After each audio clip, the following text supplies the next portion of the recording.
Hello guys, day 3 guys. Check si D7 try ta magtimbang usap guys.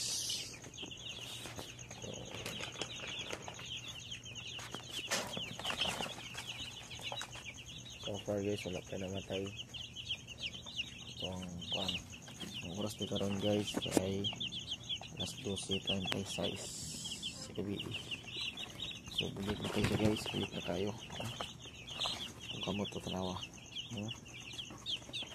So guys, ay nagkuha na piang isa, pero buhay siya. So kung po siya makaon, buhay po na.